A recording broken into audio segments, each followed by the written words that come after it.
orang-orang berfoto ya di booth-booth sehingga vibe dari Natal itu lebih terasa.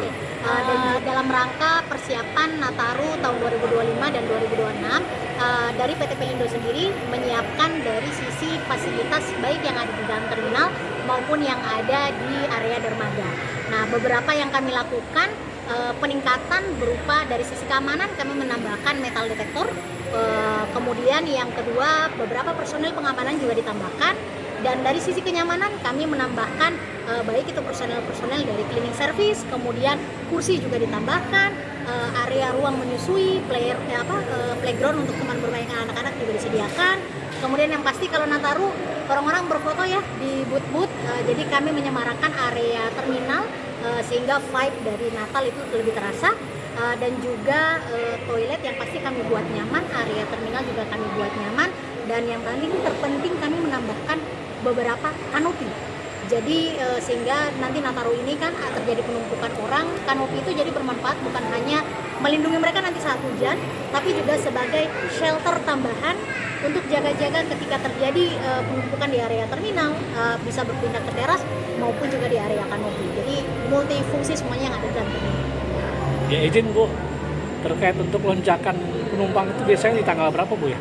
Biasanya kalau posko Nataru sendiri kan mulai itu dari tanggal 18. Biasanya kami antisipasi itu terjadi mulai dari tanggal 20-an. Jadi tanggal 20, 21, 22, 23 itu kami ekspektasi terjadi lonjakan untuk Natal. Kemudian untuk tahun barunya itu biasa dari tanggal 26 sampai tanggal 30. Itu kami ekspektasi seperti tahun depan terjadi peningkatan.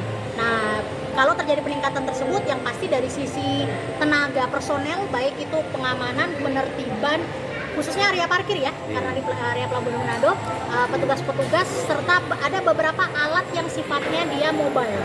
Jadi kalau misalkan nanti terjadi antrian di pintu keluar, maka kami akan menggunakan alat mobile untuk semua tapping.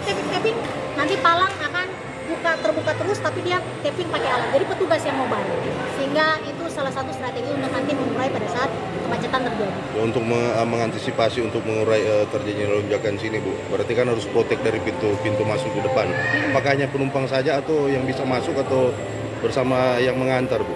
Ya, jadi kalau misalkan pada saat sekarang itu memang masih kami perbolehkan Pak, baik pengantar maupun penjemput. Tetapi antisipasi nanti ketika terjadi lonjakan, di sini kami sudah menyiapkan pagar-pagar. Jadi pagar semua sudah diganti. Pagar sudah diganti, begitu terjadi nanti penumpukan dan yang luar biasa ekspektasi, maka beberapa pintu akan kami tutup. Nah, jadi itu semuanya sudah disediakan, dan area terminal itu sudah kami kalau Bapak lihat tadi masuk ada beberapa pagar-pagar barrier, itu sebenarnya sifatnya mobile. Jadi just in case dibutuhkan maka itu bisa dipakai untuk mobile menutup beberapa area. Gitu. Ada estimasi keberangkatan penumpang? Mungkin sebagai gambaran ya, kalau kayak kemarin saja sudah menunjukkan angka 2.700. Biasanya harian itu Pelabuhan Manado itu 1.000 orang. Jadi bertambah 1.700. Jadi peningkatan pasti kami ekspektasinya kalau dari kami itu sekitar 76.000 untuk ini ya, untuk di bulan Desember ya Nataru ini. Jadi tapi nanti mengenai angka pastinya akan koordinasi bersama dengan KSOP, dan biasanya kami buka pada saat posko Nataru di tanggal 18.